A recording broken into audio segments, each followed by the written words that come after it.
importante es prevenir, y en la prevención primaria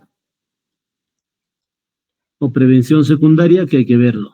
La prevención primaria quiere decir que antes de que suceda podríamos prevenir. En un paciente que tiene angina de pecho estable, ya sospechamos que tiene una aterosclerosis y podríamos prevenir. Y en prevención primaria lo único que podríamos utilizar, porque la aspirina no está demostrada en prevención primaria, salvo si hacemos un score de riesgo del paciente y sale muy alto. Score de riesgo alto, prevención primaria sirve. Prevención secundaria, ¿qué quiere decir? Que si ya se infartó, sea cerebral o cardíaco, o tiene esta angina estable, ¿qué cosa sirve? Antiagregantes plaquetarios. Y hemos dicho ahí, aspirina y clopidogrel, ¿no?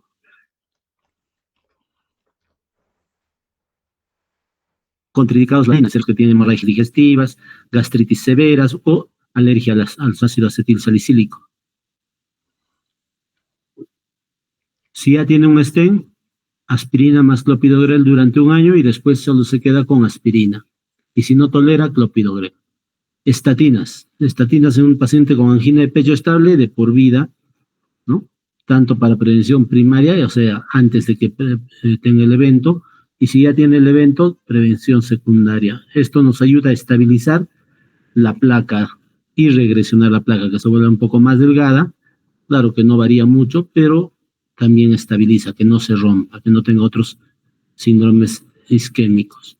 Beta bloqueadores como prevención secundaria posinfarto.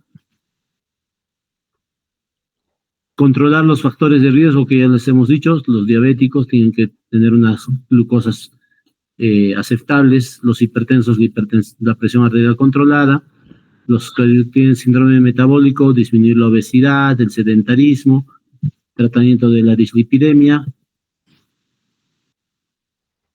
y el ejercicio físico.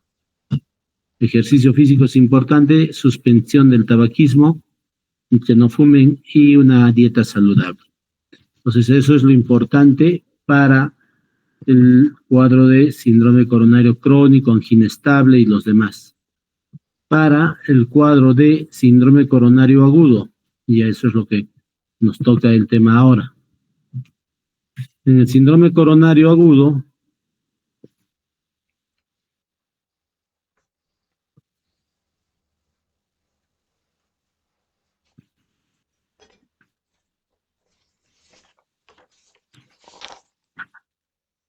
vendría a ser la ruptura de la placa ateromatosa dentro de la arteria que tiene aterosclerosis, y al ponerse en contacto, hemos dicho que esa placa ateromatosa tiene una fibra, ¿no? Una fibra delgada, generalmente son las que más se rompen, pueden tener algunas veces fibras gruesas o capas fibrosas gruesas, el núcleo lipídico que está dentro, y cuando se rompe, se pone en contacto el núcleo lipídico y la sangre, hemos dicho que activa el sistema de la coagulación y la agregación plaquetaria y la fibrina, y obstruye el vaso sanguíneo.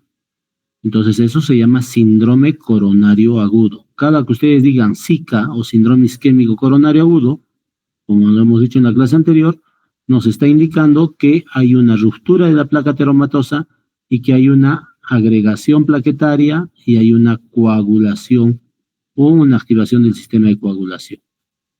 Esta ruptura de placa ateromatosa puede producir dos obstrucciones. Si es una arteria principal grande, ¿no?, y obstruye totalmente la arteria, se puede producir un síndrome coronario agudo, ST elevado, como dice acá, STE, ACS, siglas en inglés, síndrome coronario agudo, ST elevado, con elevación del ST.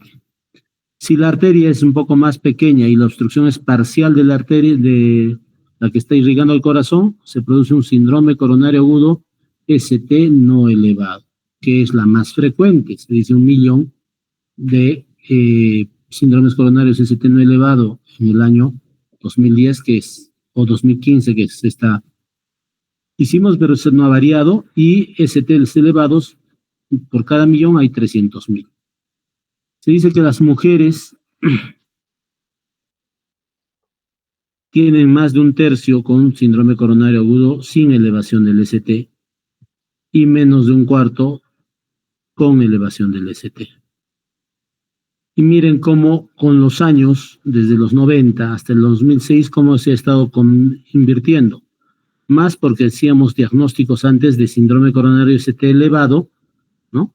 Y casi no se distinguían el ST no elevado.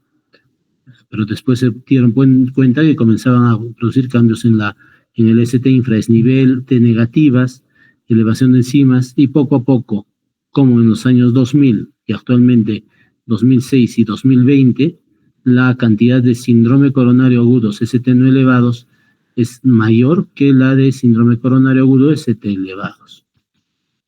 Entonces, cuando hay un síndrome coronario agudo, ¿cuál es la fisiopatología? Ya sabemos que hay aterosclerosis, sabemos que se ha roto la placa ateromatosa y se ha puesto en contacto, y hay dos posibilidades. Como hemos dicho, si la arteria es principal y grande, generalmente estas producen elevación del ST. Y la gran mayoría de estos, si no hacemos nada, hace un infarto agudo del miocardio, pero con la presencia de una onda Q de necrosis. Una onda Q de necrosis, una huella en el electrocardiograma. Pero una pequeña parte de estas STs elevados pueden hacer un infarto y no aparecer onda Q en el electrocardiograma, y se llama infarto sin onda Q.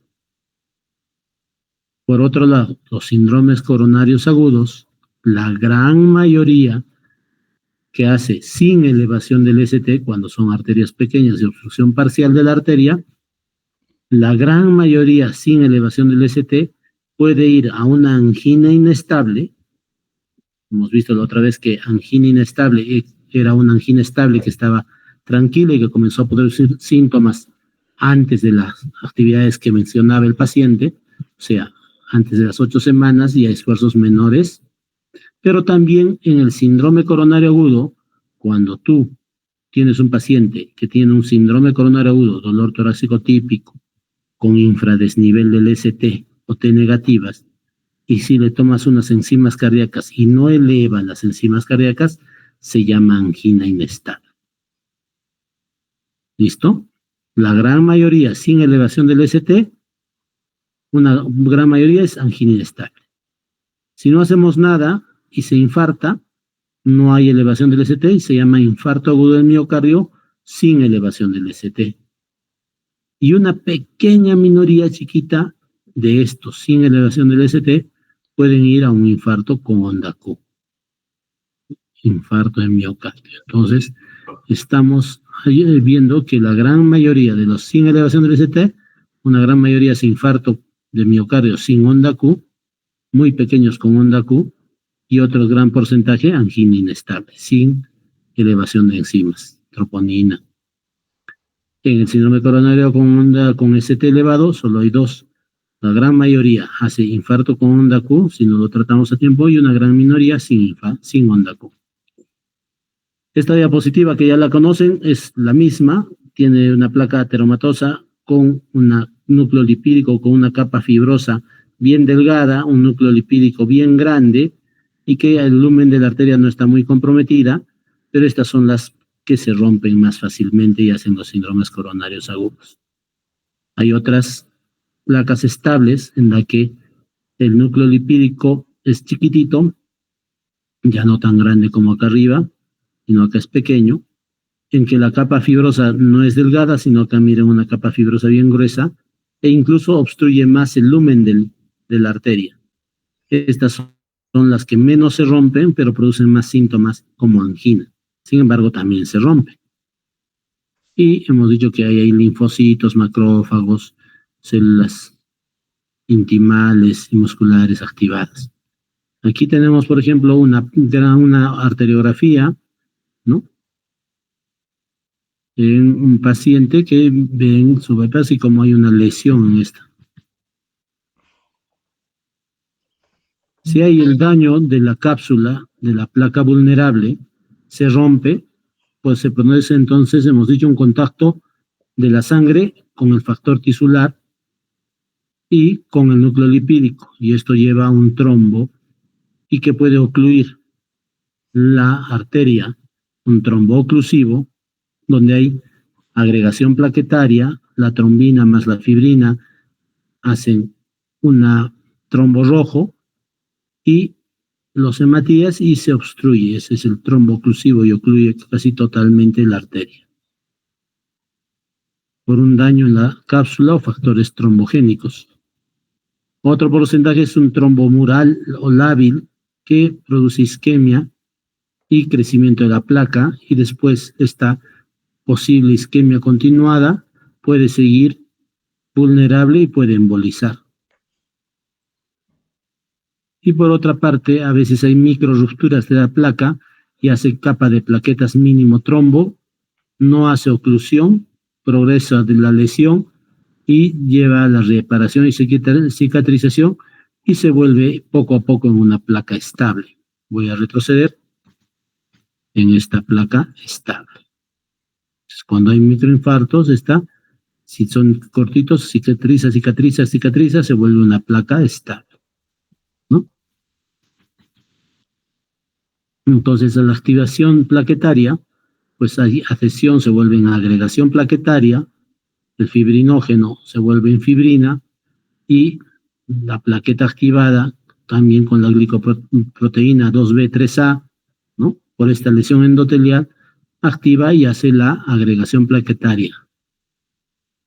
También se activa la cascada de la coagulación en el síndrome coronario agudo, activa, ya saben que por la vía intrínseca y la vía extrínseca, el factor 10 activado, que es la vía común, se vuelve en un factor 11 y después está ayudando con el factor 10 activado, el factor 5 más el calcio más la plaqueta, hace que la protrombina se vuelva en trombina y hacen que se forme una trombo rojo.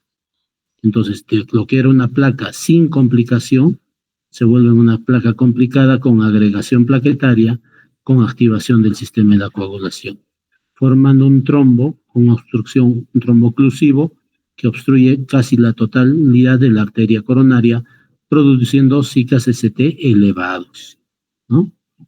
Y estos trombos se pueden romper y propagar a las zonas distales y hacer embolias, ¿no? Hay un trombo intraplaquetario, un trombo intraluminal, obstrucción de la irrigación, y en esta parte comienza a haber necrosis e isquemia, ¿no? O al revés, isquemia y necrosis. Entonces, hay dos síndromes coronarios agudos. El primero que vamos a tocar es el síndrome coronario agudo sin elevación del ST. ¿Cuáles son las causas de esta angina inestable y de un infarto de miocardio sin elevación del ST? Y hemos dicho por trombos o tromboembolismos que generalmente crecen y disrumpen la placa erosionada, y el trombo oclusivo generalmente puede tener arterias colaterales que se activan y irrigan la zona en isquemia. Otros hacen una oclusión subtotal, o sea, no total, ¿no? Especialmente trombo en una placa preexistente, y otros hacen micro o tromboembolismos microvasculares distales de la ruptura de la placa. Esto puede producir una obstrucción dinámica de la arteria coronaria. Hay una vasoconstricción o espasmo de la arteria coronaria, y también hay una enfermedad microvascular epicárdica de los vasos sanguíneos. Esto lleva a una progresión o una obstrucción mecánica progresiva del flujo coronario, una inflamación arterial, y secundario pues lleva a la angina inestable si es que no produce liberación de troponinas, o a la infarto del miocardio. Algunas pueden llevar a la disección de las arterias coronarias. Y muchos de estos pacientes tienen incluso dos o más causas.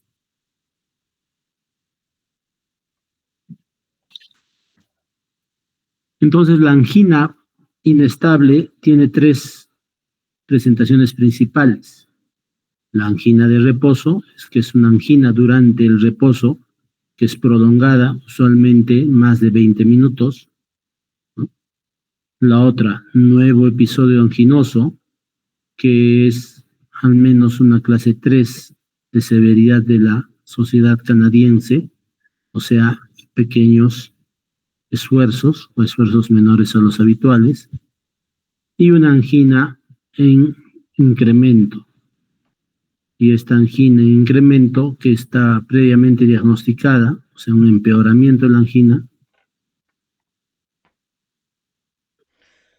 y que hace que el dolor anginoso se presente a una frecuencia más seguida, de mayor duración, a menor esfuerzo,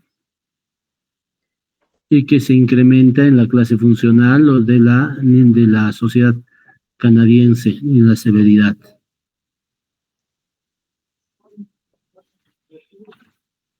El dolor de los dos síndromes coronarios agudos son muy similares. Semiológicamente es bien difícil, por no decir imposible, diagnosticar un SICA-ST elevado de un ST no elevado.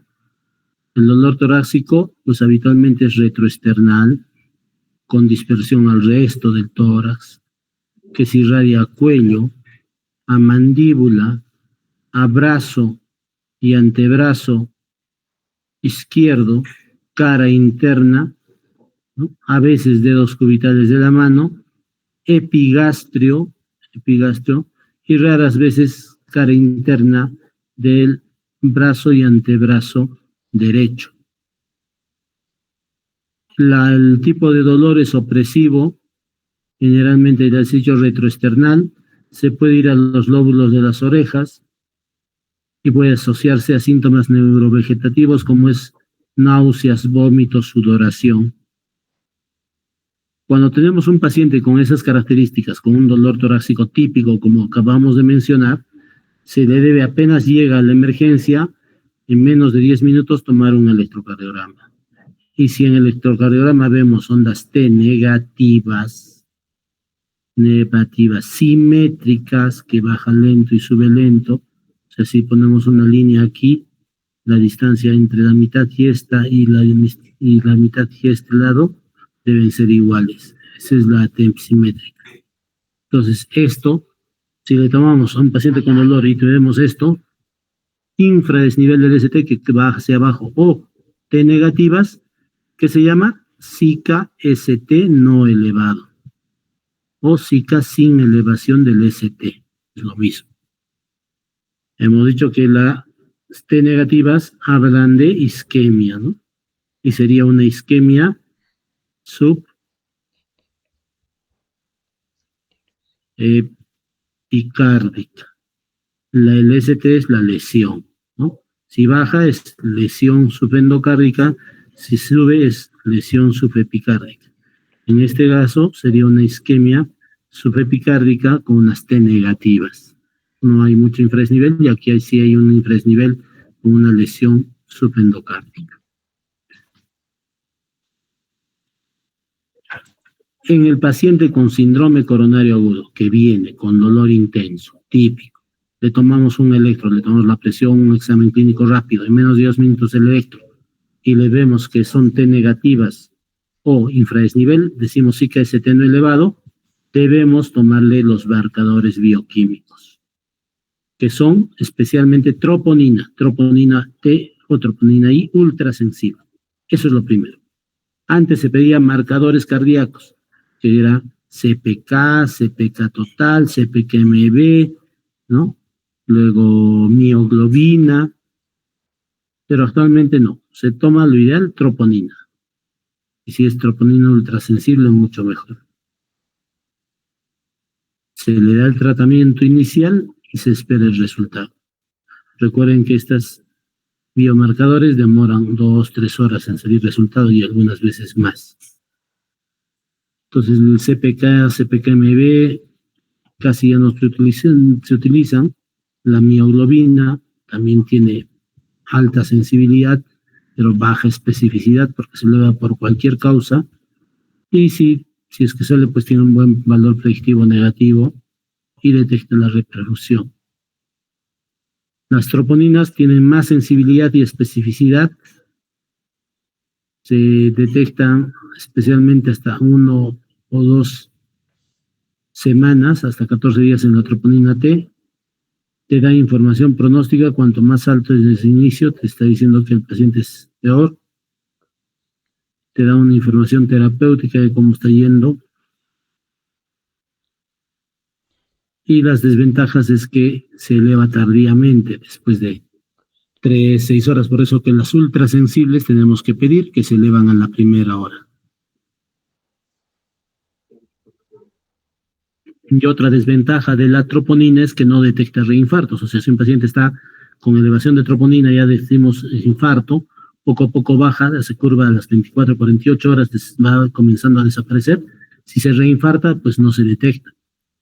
Para eso tenemos la CPKMB, ¿no? La ventaja de la CPKMB es la detección precoz del infarto, aunque ya les he dicho que ahora con las troponinas ultrasensibles son mejores, pero la desventaja es su especificidad similar al CPKMB, ¿no? Que se requiere personal experto para la realización del test. Son test más rápidos, fiables, sin embargo, pérdida de especificidad, se elevan por cualquier cosa, baja sensibilidad, y para decir con este CPKMB tiene que subir 3 veces el valor normal. Entonces, si el valor normal para algunos laboratorios es 25, para decir infarto o síndrome coronario, tiene que subir más de 75. Por eso es que ya se está dejando en uso y las guías ya no los mencionan mucho.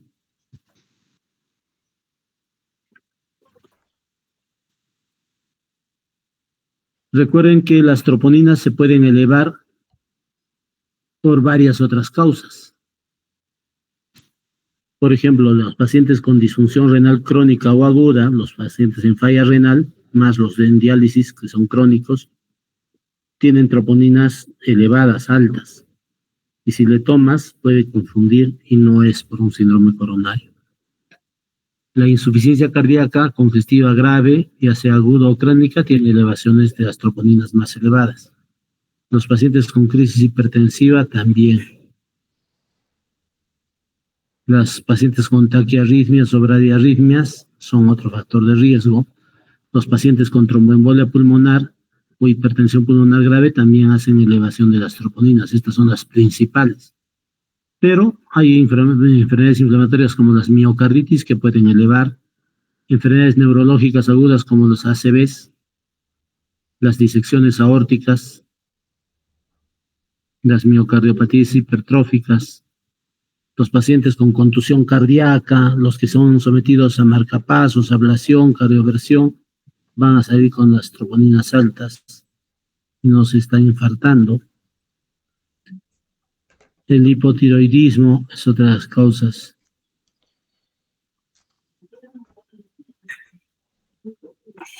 Los pacientes con Takotsubo también pueden producir elevación. Las enfermedades infiltrativas como la amiloidosis, hemocromatosis, sarcoidosis elevan las troponinas. Las toxicidades farmacológicas como la con adriamicina, el 5-fluorouracilo, quimioterapias, radioterapias, herceptina también elevan las troponinas. Las quemaduras, cuando afectan más del 30% de la superficie corporal, se puede elevar. La rhabdomiolisis, o sea, enfermedad por destrucción del músculo esquelético, no cardíaco, también eleva troponinas.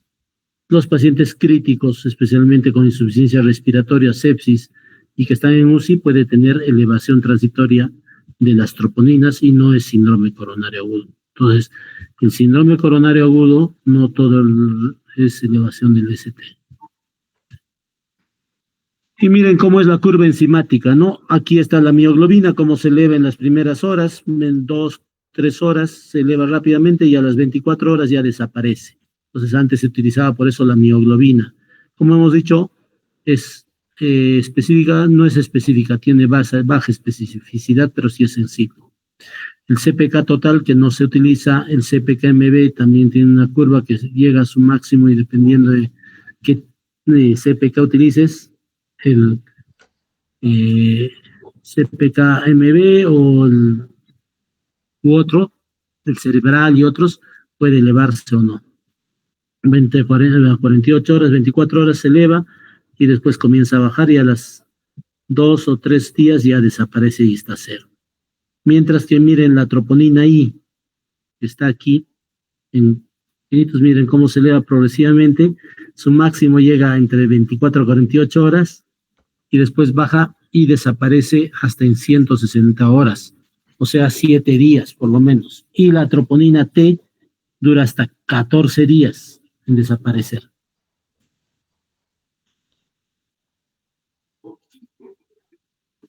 Entonces, un paciente que viene con dolor torácico, entonces tú tienes que hacerle una clasificación si es de altamente, intermedio, posible.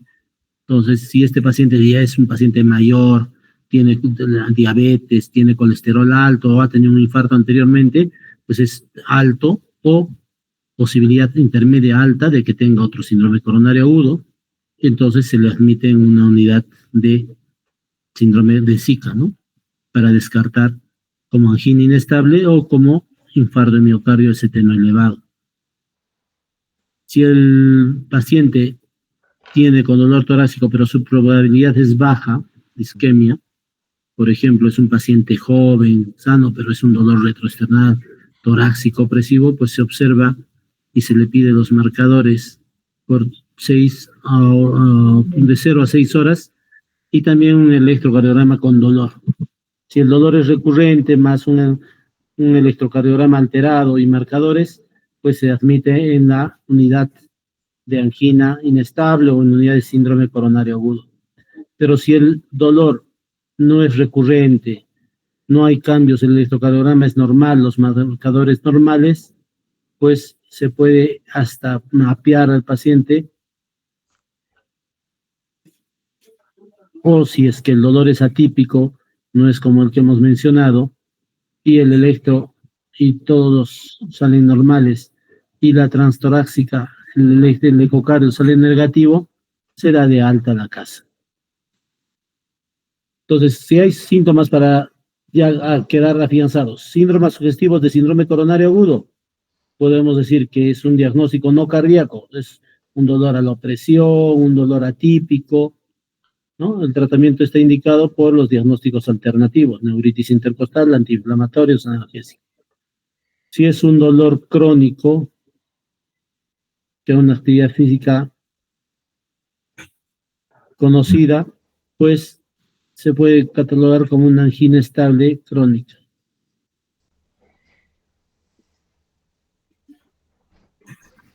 Si es posible diagnóstico de síndrome coronario agudo, pues vas a encontrar que en el electro no hay diagnóstico de EKG y las troponinas iniciales son normales, se debe observar 12 horas o más, ¿no? Y si hay un dolor recurrente, pues se le hace con un seguimiento con electrocardiogramas y se puede confirmar el diagnóstico de síndrome coronario agudo y admitir en el hospital con una unidad de cuidados intensivos o una unidad de dolor torácico. Si el dolor es no recurrente, es negativo, los estudios son negativos, las troponinas son bajas, se puede llevar a un estudio de estrés como una prueba de esfuerzo o como una angiotomografía, y si el resultado es negativo, pues se descarta el síndrome coronario y se da de alta. Si con el estrés o disquemia provocada sale positivo, pues se confirma el diagnóstico de síndrome coronario agudo de alta necesidad. Y si es que el dolor los estudios no han sido confirmados, o si se han sido confirmados y es dolor isquémico recurrente, pues se admite en el área hospitalaria, ¿no? Entonces, todo síndrome coronario agudo es una entidad importante y últimamente toma más importancia. Dice que el síndrome coronario agudo sin elevación del ST es una entidad grave, mientras la mortalidad hospitalaria del Zika sin elevación del ST es inferior a la de con elevación del ST. Después de 6 meses, la cifra se iguala, ¿no? E incluso son superiores para el tratamiento.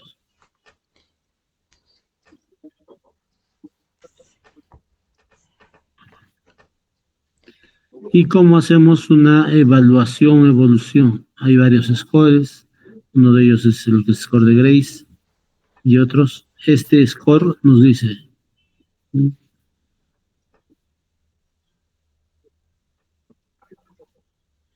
cuáles son los pacientes que tienen más riesgo de tener un síndrome coronario agudo de alto riesgo. Pues los factores de riesgo son la edad más de 65 años, si tienen más factores de riesgo de enfermedad arterial coronaria, si tienen una estenosis previa o una aterosclerosis previa con obstrucción del 50%, si hay una desviación del ST de más de 2 milímetros en el evento de la angina, que dura menos de 24 horas, se utiliza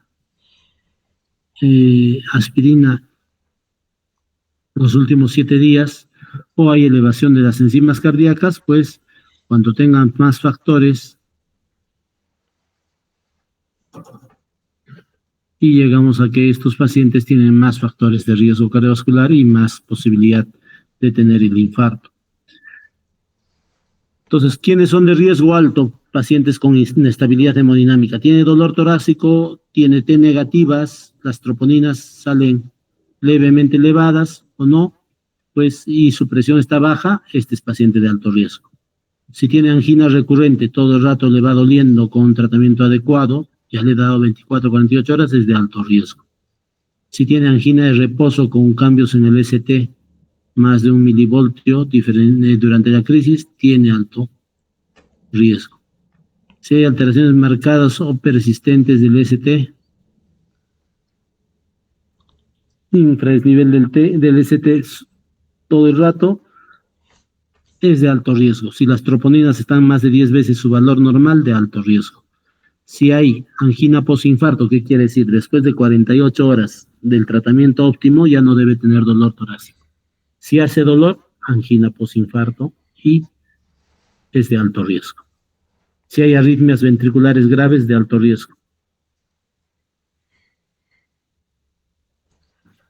Si su fracción de eyección es menos de 35%, es de alto riesgo. El riesgo intermedio, pues aquellos que tienen angina de reposo o prolongada en las 24 o 48 horas previas, pero con descenso LST menos de 1 milímetro, nano 2 como decíamos aquí, o ondas T negativas profundas en varias derivaciones, los que tienen afectación vascular de otros territorios como cerebral, periférico, te da riesgo, los diabéticos, los mayores de 70 años, o los que tienen troponinas moderadamente elevadas, que quiere decir entre 1 y 10 veces el valor normal, riesgo intermedio. Y riesgo bajo son los que tienen ausencia de los criterios de riesgo intermedio y de riesgo alto. ¿Cómo clasifico ese riesgo? Con el score de Grace, ¿no? Bajan la calculadora o entran a la calculadora, hacen el score de Grace y solo lo necesitan la edad, la frecuencia cardíaca, la presión sistólica, la creatinina y el Philip-Kimball con el que venga. Recuerden que el Philip-Kimball es a la auscultación semiológico, es un dato semiológico en pacientes con síndrome coronario agudo. Y se divide el Philip en 4, ¿no? Los Philip 1 que no tienen signos de congestión, no tienen crépitos, en la radiografía no hay congestión, es Philip 1. Philip 2 son los pacientes que tienen crépitos en bases. Philip 3, los que tienen edema agudo de pulmón, todos los pulmones con crépitos. Y el Philip 4 que tienen shock cardiogénico. Pues con esos valores se pone aquí a la calculadora y la calculadora te dice para la admisión intrahospitalaria hoy hasta los 6 meses, ¿cuál es el riesgo? Si es más de 140, 149, el puntaje se dice que es un riesgo alto.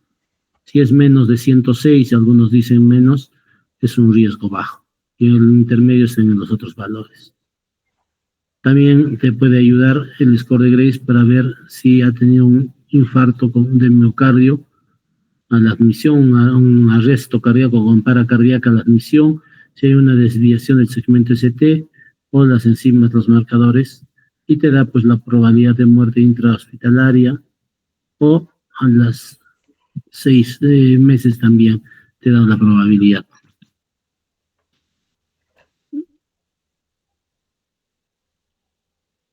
Entonces, según la clasificación de Grace, se dice que es bajo el riesgo si tiene un menos de 108 el puntaje, porque su muerte es menos de 1%.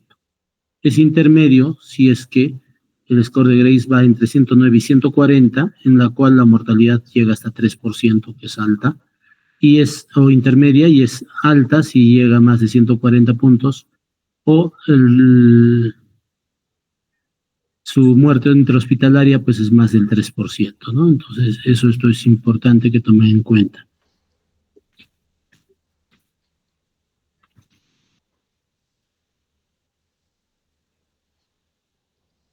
Entonces, siempre en pacientes con sospecha de síndrome coronario ST, sin elevación del ST, el diagnóstico y la estratificación de riesgo isquémico hemorrágico a corto plazo se basa en la combinación de una historia clínica, de los síntomas, de los hallazgos físicos, del electrocardiograma, ¿no? De los miomarcadores. Se deben ingresar preferiblemente estos pacientes en una unidad de dolor torácico, en emergencia, trauma shock, por ejemplo, pero en un sitio solo para el dolor torácico, nivel de evidencia 1C. Y lo que siempre decimos es que se recomienda el uso de clasificaciones de riesgo establecidas para el pronóstico y el sangrado, ¿no? De score de Grace, de Cruce. Siempre obtengan un electrocardiograma de 12 derivaciones apenas llega el paciente antes de los 10 minutos, desde el primer contacto médico. Esto lo debe evaluar un médico con experiencia y se puede repetir de acuerdo a los síntomas después de 6, 9, 12, 24 horas. Siempre puedes tomar otras derivaciones como hasta el lado derecho, o se tomar una muestra de sangre rápidamente para determinación de troponinas. Es, como les dije, lo mejor, troponina ultrasensible o de alta sensibilidad es lo mismo, T o I, ¿no? Y el plazo del resultado debe ser máximo en 1 hora. Acá hacen 2, 3 horas.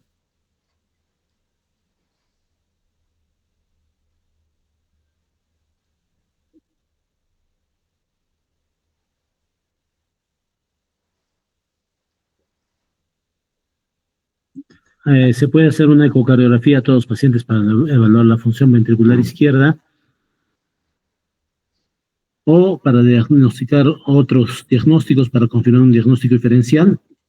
La angiografía coronaria está indicada en pacientes en los que se tenga que determinar la extensión de la enfermedad coronaria. La angiografía coronaria por tomografía se debe considerar como una alternativa a la invasiva.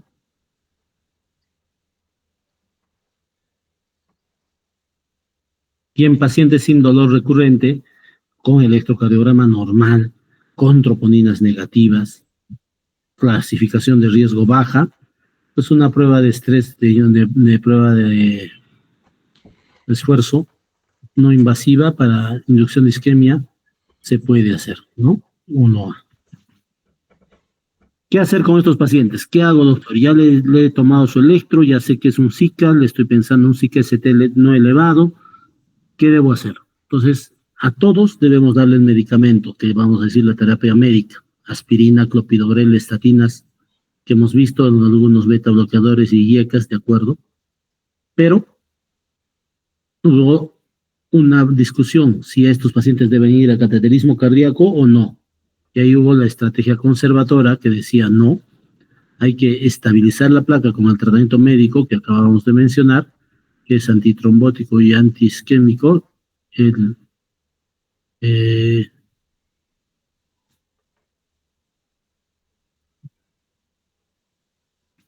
de tratamiento solo medicamentos o pastillas, en otras palabras, ¿no?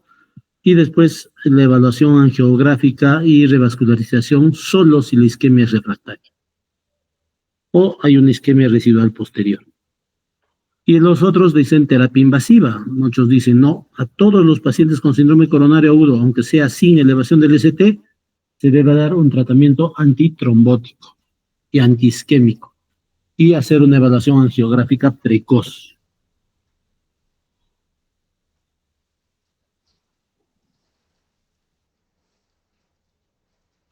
y en todo caso revascularizar el vaso y ponerle un stent. Entonces, se vio esto y el cual iba mejor, y miren todos los estudios que decían, ¿no? El estudio Frisk, ¿no? Si la terapia conservatoria era mejor que la terapia invasiva, ¿no? Como la terapia invasiva con eventos producía menos porcentaje de muerte o porcentajes de pacientes, ¿no? Entonces, en 3 estudios publicados entre el año 99 y el 2002, que se incluyó más de 7,000 pacientes con síndrome coronario agudo sin elevación del ST, la estrategia invasiva resulta superior a la conservadora en reducir muerte y nuevos eventos a corto plazo. Aquí se identifican subgrupos de pacientes de alto riesgo. Entonces, el score de Gray sigue siendo utilizado porque ahora hay cada vez más infartos y no todos pueden entrar a cateterismo. Y al final, lo ideal, en el mundo ideal, todos deberían ir a cateterismo, pero actualmente, como no todos pueden entrar, porque además de ser costosa, es muy limitada, y solo hay algunas salas en el Perú, por ejemplo, no más de 8 o 10 salas en todo el Perú, pues en este caso se recomienda hacer estratificación de riesgo, y si el riesgo es alto o intermedio, el paciente debe ir a cateterismo cardíaco. Si el riesgo es bajo, después se puede ir, o lo ideal es terapia conservadora. No se olviden que los niveles de evidencia vamos a coger y las clases de recomendación, ¿no? La recomendación clase 1 es la que se evidencia, hay una evidencia y acuerdo general que un procedimiento o un medicamento es beneficioso y útil, que se recomienda, 1. La clase 2 se divide en 2. En la clase 2 es evidencia conflictiva. 2A, el peso de la evidencia debe estar a favor de la utilidad del medicamento o del procedimiento, se debe considerar. Y el 2B, la utilidad de eficacia está menos establecida, pero todavía hay beneficio, se puede recomendar. Y siempre la clase 3 de recomendación es que la evidencia y acuerdo general de que el tratamiento no es útil, no es efectivo y en algunos casos puede ser perjudicial. Entonces, cuando escuchen un 3, no se recomienda.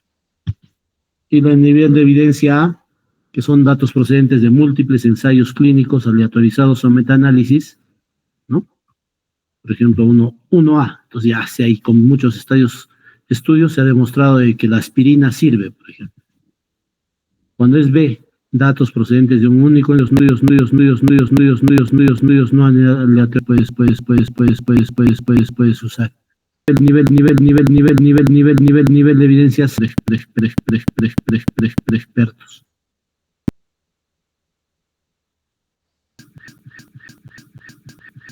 El nivel se va con varios ensayos clínicos de grandes no aleatorizados. ¿Qué dar de medicación? Pues hacer un tratamiento antitrombótico óptimo, antiisquémico, estratificar el riesgo y puedes utilizar nitratos, beta bloqueadores, calcio antagonistas. ¿Pero qué se da a todos? Todo paciente con síndrome coronario agudo, con dolor torácico que está sospechando Zika, debes darle aspirina, masticado, 300 miligramos, clopidogrel, 4 tabletas de 75, o sea, 300 miligramos, atorvastatina de 80 miligramos, ¿no? Enoxaparina subcutánea a 1 miligramo por kilo, si tiene menos de 75 años, y se le hace el electrocardiograma seriado y las troponinas seriadas. Entonces, ¿se puede usar nitratos? Sí, puede ser sublinguales, intravenosos, recomendados siempre evitando la hipotensión, y que siempre pregunten si el paciente ha usado sildenafilo en las horas previas, porque esto es un vasodilatador y si le das nitrato endovenoso lo chocas al paciente y se puede morir. Beta bloqueadores puede usar, sí, en estos pacientes, especialmente en angina inestable, siempre vigilando el PR, que no se alargue, tiene que ser menos de 0.24, y que no debe haber un bloqueo de segundo o tercer grado, que no haya frecuencias cardíacas menos de 60 para usar los beta bloqueadores, y las presiones menos de 90. que no esté en shock, que no esté en falla ventricular izquierda.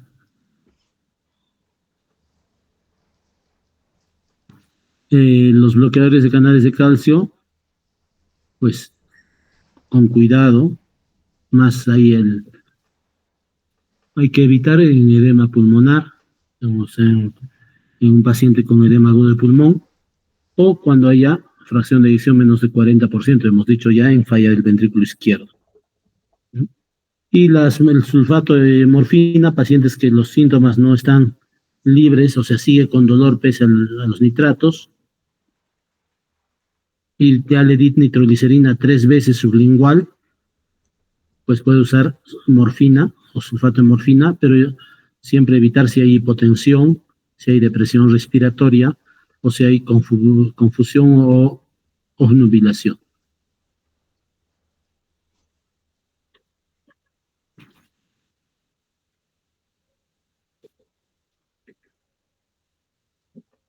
Las recomendaciones para todos los fármacos antiisquémicos: está indicado el tratamiento oral o intravenoso con nitratos, ya hemos dicho, ¿no?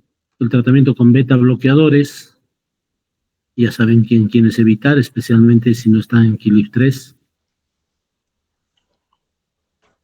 El tratamiento con beta bloqueadores está indicado en los pacientes con disfunción ventricular izquierda, que no tengan contraindicaciones.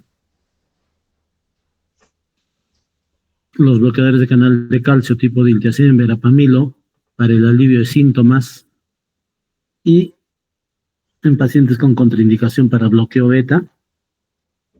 Los bloqueadores de canal de calcio están recomendados en pacientes con angina vasoespástica, y se debe considerar el tratamiento con un bloqueador beta o beta bloqueador intravenoso en el momento de ingreso de un paciente estable. O sea, tiene que ser KILIF2, KILIF1. El nifedipino y otros dihidropiridinas no están recomendados excepto si se combinan con bloqueadores beta. ¿Por qué no dar nifedipino o otras? Porque pueden producir taquicardia. Entonces están contraindicados. 3, nivel de evidencia B. ¿Qué era nivel de evidencia B? Datos procedentes de un único ensayo clínico aleatorizado o de grandes estudios no aleatorizados. Conclusión: viene un paciente con dolor torácico, ST no elevado, estoy en Cusco, aspirina, 325 miligramos, por lo menos 4 tabletas masticadas, porque si no mastican, están con protector gástrico, entran a la pared y hasta que se absorban no va a hacer efecto, ya en 2, 3 horas o 4 horas, pero si le dan masticado, en 15 minutos ya hay antiagregación plaquetaria. Clopidogrel pueden utilizar dosis de 300 a 600 miligramos y luego 75, o sea, una tabletita cada día. Prasugrel, ticagrelor, que no estamos teniendo en Cusco. El prasugrel te sirve más antes de que entre el cateterismo cardíaco, y el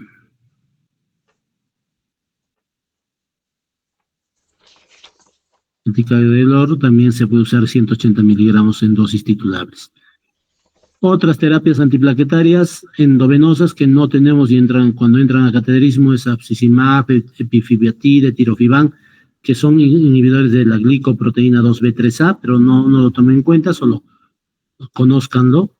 Las heparinas, principalmente la enoxaparina, que es la que más tenemos, o sea, es heparina de bajo peso molecular.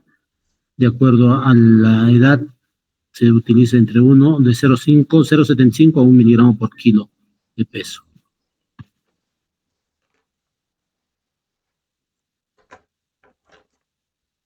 Entonces, aspirina, clopidogrel,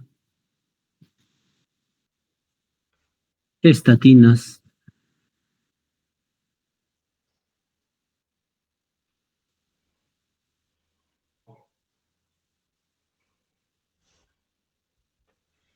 y en esta diapositiva lo que queremos ver es lo siguiente. Una cosa es la anticoagulación y otra cosa es la antiagregación. No deben confundir, ¿no? En la anticoagulación está el factor tisular, la cascada de la coagulación, la protrombina, el factor 10 que hemos dicho, el factor 10 activado, ¿no? La trombina, el fibrinógeno, forma una malla de fibrina y hace el trombo.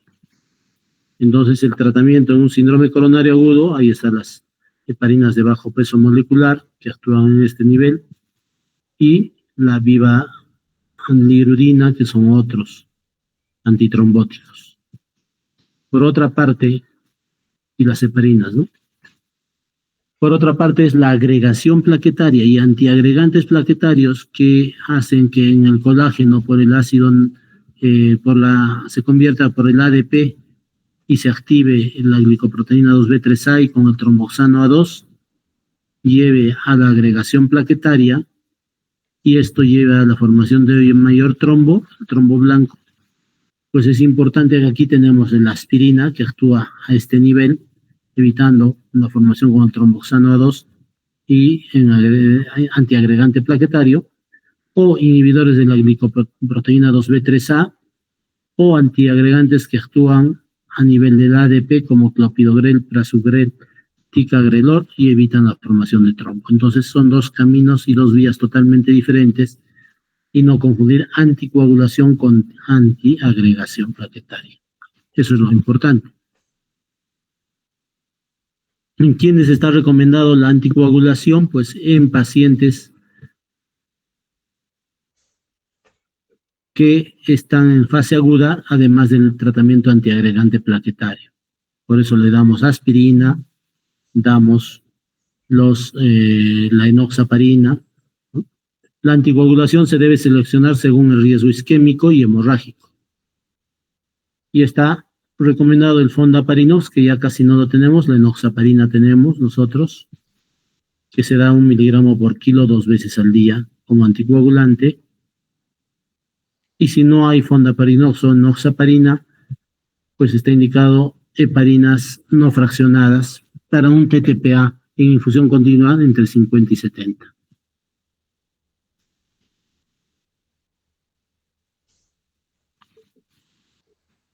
No vamos a marearlos, que ya son muchas diapositivas.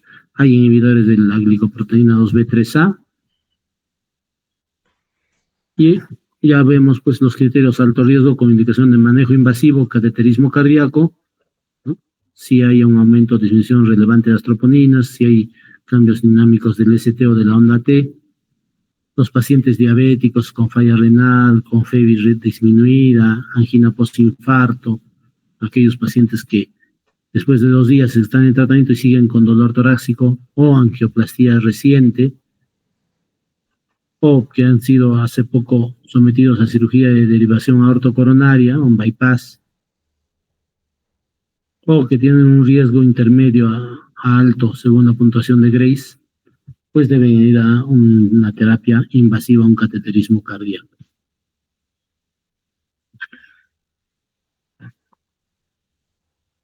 ¿Cuándo deberíamos hacer el cateterismo? Lo ideal, dentro de las primeras 72 horas, para pacientes con alto riesgo o síntomas recurrentes. Y en menos de 2 horas para pacientes con riesgo isquémico muy alto, ¿no? Como angina refractaria, insuficiencia asociada, arritmias ventriculares.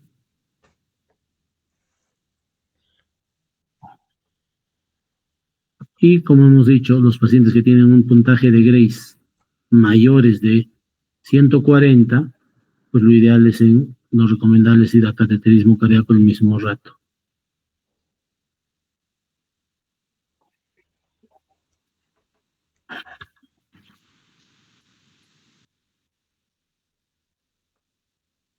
Si hay bajo riesgo, pues buscar otros procedimientos no invasivos, básicamente. ¿Y qué hacer? Pues el stent es lo mejor, pero como hemos dicho, si es que no funciona, no entra, pues es muy alto riesgo o tiene muchas lesiones, pues el bypass, que sería lo ideal, ¿no? Entonces ya sabemos, manejar un paciente con síndrome coronario agudo ST no elevado. El ST elevado es similar. Recuerden que es una de las causas más frecuentes de hospitalización en países industrializados. En Estados Unidos casi 500,000, o sea, 525,000 infartos nuevos y 190,000 reinfartos existen.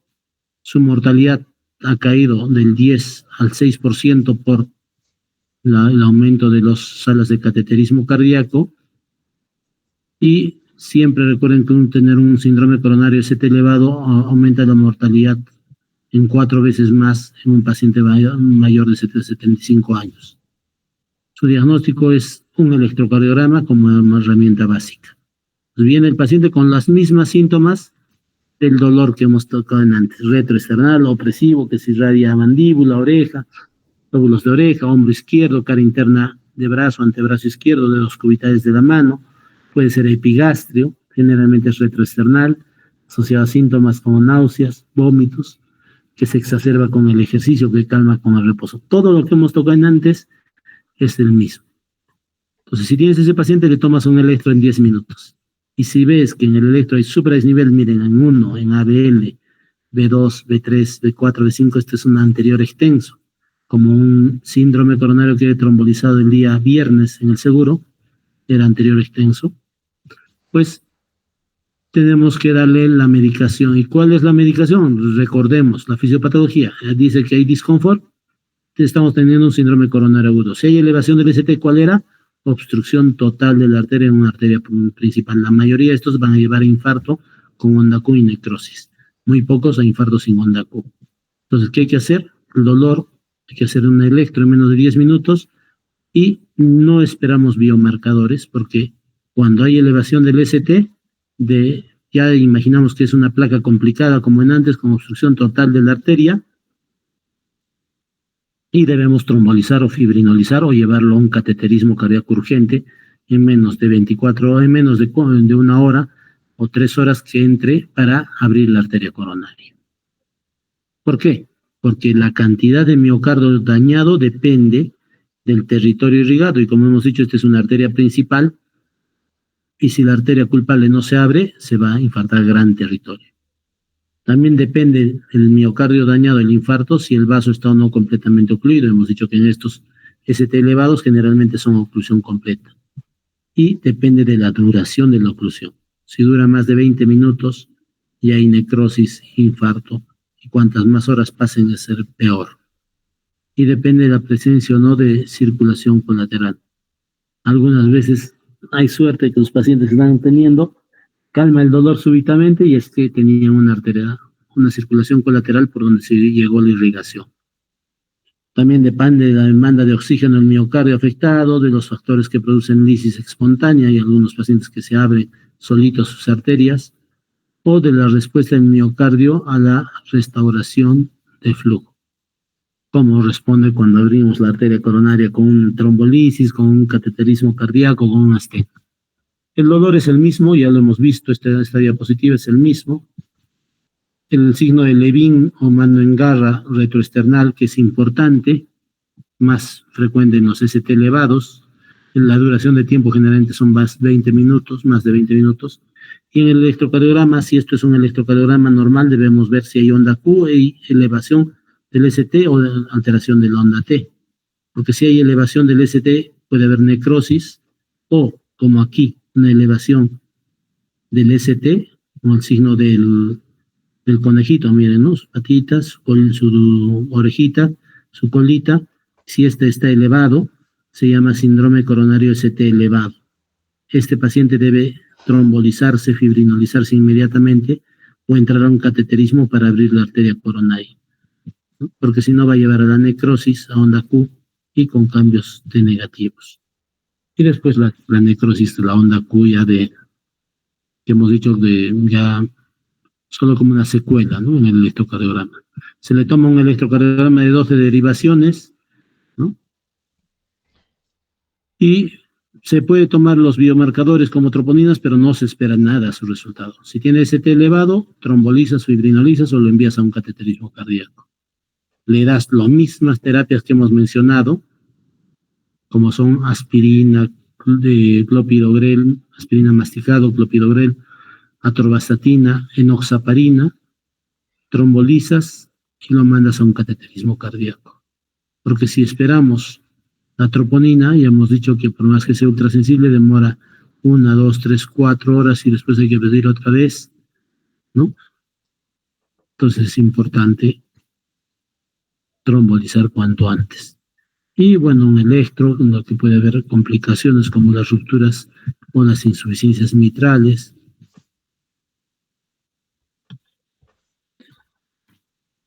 La ecocardiografía, pues ya está. ¿Cuáles son los criterios de un infarto? Pues recuerden que el infarto debe ser usado cuando hay una evidencia de necrosis miocárdica en un contexto clínico con un síndrome isquémico cardíaco agudo, con un SICA, ¿no? ¿Y cómo se halla? Infarto con elevación de los biomarcadores. O sea, si hay elevación de la troponina y hay curva enzimática y sube en las primeras 24, 48 horas y luego baja, ese es un infarto. Si hay, además de estas elevación de troponinas, signos de isquemia o cambios de la onda del ST y de la onda T, o bloqueo de rama izquierda, o el desarrollo de unas Q patológicas en el electrocardiograma, o cuando hay una evidencia de pérdida del miocardio o de alteraciones regionales en el miocardio en la ecocardiografía. También se puede hacer con la identificación de un cateterismo y ahí se ve el trombo o en la autopsia, ¿no?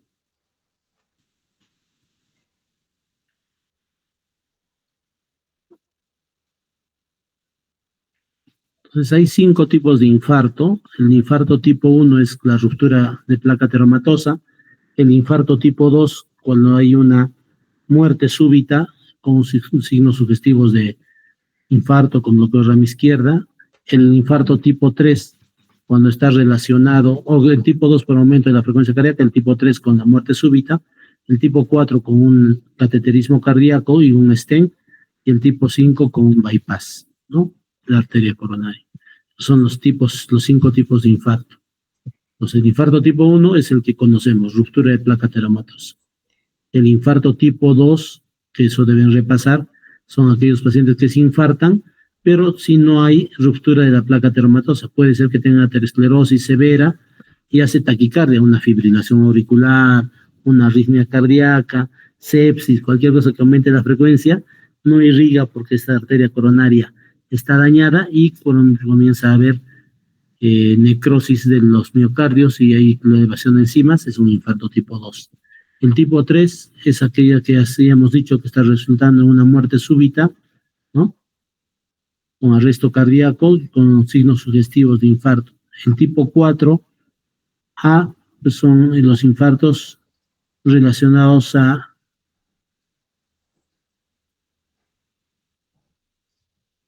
cateterismo y revascularización percutánea, STEM, ¿no es cierto? El tipo 4. Y hay un 4A y un 4B. Trombosis de stent 4A o cuando se ha cerrado el stent 4A y 4B. Y el 5 relacionados a un bypass. El paciente entra a bypass, lo operan, le abren el pecho, le ponen una arteria mamaria, la descendente, cierran y después se infarta. Ese es un infarto tipo 5. Entonces, ¿cuál es la gran mayoría? El tipo 1. Puede haber algunos tipo 2. En el tipo 1 vemos el ST elevado y el ST no elevado. Entonces no se olviden, ahí arriba está. Entonces ST elevado, el manejo inicial, pues inmediatamente se debe activar cuando hay dolor típico. Se llama, lo ideal que haya una ambulancia cerca, llegue en menos de 5 minutos, le tome un electro y decida si hay elevación del ST. Si hay elevación del ST, fibrinólisis. O si es que no, si hay cateterismo, pues entra cateterismo. Pero si no hay elevación del ST, pues ya se cataloga como SICA ST no elevado. O si la elevación es transitoria en menos de un mes.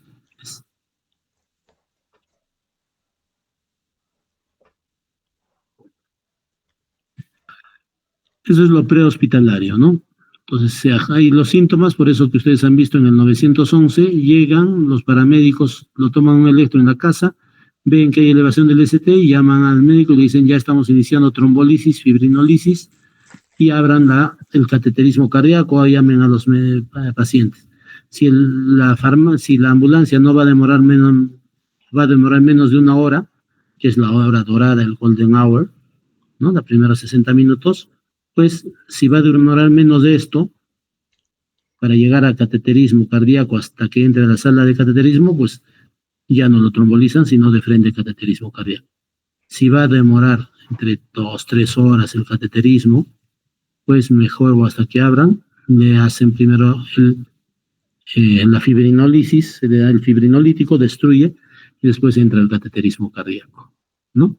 No se olviden, el electrocardiograma es inmediato y ya pensar a los 30 minutos del electro, 8 o 10 minutos, si hay que trombolizar, fibrinolizar, destruir y después derivarlo, ¿no? Miren cómo el de la demora y el tratamiento de los pacientes con elevación del infarto de miocardio.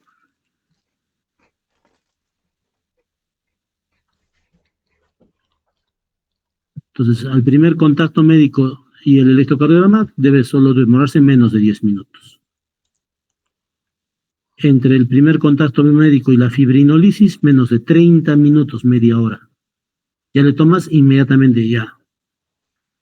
O la angioplastía cutánea, cuando van a un cateterismo, debe durar desde que el primer contacto médico, que lo ve con el primer médico, o en este caso los técnicos en el 911, menos de una hora, la hora dorada de la angioplastía. Hasta 90 minutos podríamos, puerta balón que decimos, y aceptarle 120 minutos.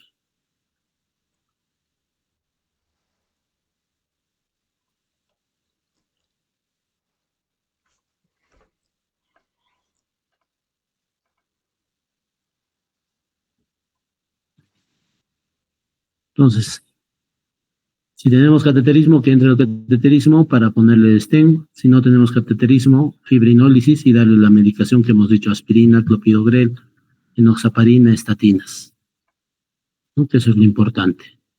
En emergencia, ¿qué deben hacer? Reposo absoluto, ponerle 2 vías en el lado izquierdo y derecho, endovenosas, monitoreo cardiovascular, hacer la historia clínica y el electro en menos de 10 minutos y los laboratorios solicitarlos. No se olviden del KILIP 1, cuando no hay signos de congestión, la mortalidad es baja, 6%. KILIP 2, cuando hay falla cardíaca leve, con crépitos y congestión en el pulmón, KILIP 2, 17% de mortalidad. KILIP 3, si es que al paciente que está con síndrome coronario agudo le hacen respirar y tiene edema agudo de pulmón, es de muy alto riesgo, 38% de mortalidad.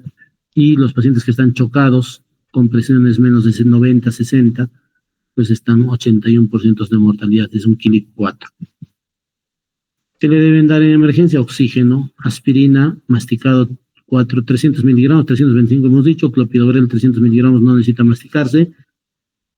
Si no hay congestión, beta bloqueadores, nitratos y estatinas, atorvastatina. Y de ahí vemos si damos la más medicamento. ¿Por qué es importante? Porque es importante trombolizar primero y dar, porque si esto es normal y se necrosa o hay un síndrome coronario agudo, pues puede ir a esto, si damos un buen tratamiento y no avanzar y quedarse sin falla cardíaca, o dilatar la parte infartada y hacer una dilatación y después una hipertrofia en miocardio y una falla cardíaca. Entonces, de un corazón que era sano, puede llegar a un corazón dilatado con necrosis y con fibrosis en un paciente con infarto agudo de miocardio. Doctor, ¿y los trombolíticos tienen indicaciones y tienen contraindicaciones? Sí. ¿Y cuándo está contraindicado? ¿Hay absolutas o no? Si ha tenido una hemorragia intracraneal previa, no puedes trombolizar. Si tiene una lesión vascular intracerebral, por ejemplo, un aneurisma, no puedes trombolizar. Si tiene una neoplasia intracraneana, no puedes trombolizar. Si ha tenido en los últimos 3 meses un ACV isquémico, ¿no? Piénsalo. Y si hay disección de aorta, no debes. Si hay sangrado o diátesis hemorrágicas, no debes. Y si hay signos de trauma cardíaco o trauma cerebral dentro de los primeros 3 meses, un TEC severo, no debes trombolizar. Hay relativos, pues historias de hipertensión crónica no controlada, si la presión está más de 180, 110, dale nitratos y bájalo. Es absoluto, no es relativo la contraindicación. Si ha tenido una ACV a más de 3 meses previos o demencia, puedes trombolizar. O si hay sangrado interno reciente, pues no deberías, o confirmar el diagnóstico con otra especialidad y decir si se tromboliza o no. Si tiene signos de puntura vascular no compresibles, si está embarazada, si tiene úlcera péptica, si utiliza anticoagulantes, no trombolizamos. ¿Cuáles son los medicamentos? Miren, Alteplase, Reteplase, Tenecteplase, Lanoplase. El que tenemos actualmente en el Perú es Alteplase. Yo usé alguna vez el Tenecteplase en varios pacientes, pero el Alteplase es el que tenemos. No hay inmunogenicidad, no hay activación del plasminógeno, ¿no? Su terapia fibrinolítica específica es 2 cruces, el tiempo de vida media es de 4 a 6 minutos, su dosis es en bolo 15 miligramos, después 90 minutos, en 60 minutos 50 miligramos y luego 35 en otros 30 minutos. Entonces es importante, el Alactilice o Alteplase que le llamamos, ¿no? Entonces no se olviden de la terapia fibrinolítica, los electrocardiogramas, la aspirina, el clopidogrel, y todos estos estudios han demostrado que en la angioplastía es importante la trombolisis mediante angioplastía. Actualmente hay un síndrome, una terapia que se llama fármaco invasiva. Si va a demorar, por ejemplo, en Cusco, ¿qué es lo que hacemos? El día viernes se le trombolizó, vino con dolor torácico, electro ST elevado, lo trombolizamos e inmediatamente llamamos a Lima para que viaje la paciente vía aérea a un cateterismo cardíaco entre las primeras 24 horas. Y eso es lo que debemos hacer, ¿no? Y miren, en lo que estaba elevado, el ST, entró un cateterismo y estaba obstruida. Lo abrieron la arteria y se desobstruyó y bajó la elevación del ST.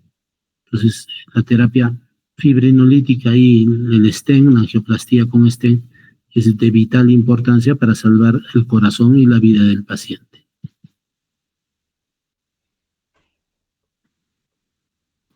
Bueno, yo creo que las complicaciones, si es que de un ST elevado, es disfunción ventricular, falla cardíaca, infarto del ventrículo derecho, puede haber arritmias ventriculares y supraventriculares frecuentes, bradiarritmias, especialmente bradicardia sinusal, o bloqueos auriculoventriculares si la obstrucción es de la arteria coronaria derecha, ¿no?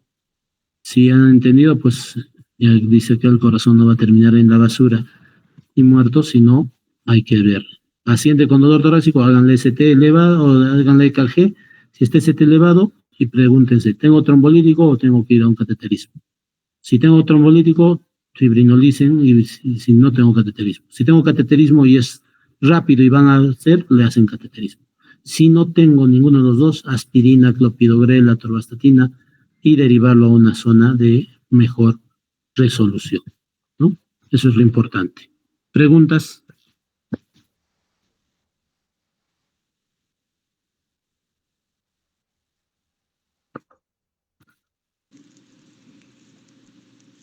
Listo, no hay preguntas. ¿Están listos para su examen del día miércoles próximo? Listo, Marcelo, ¿alguna recomendación? Creo que no. Creo que Listo, chicos, nos vemos. Gracias. Hasta luego, nos vemos.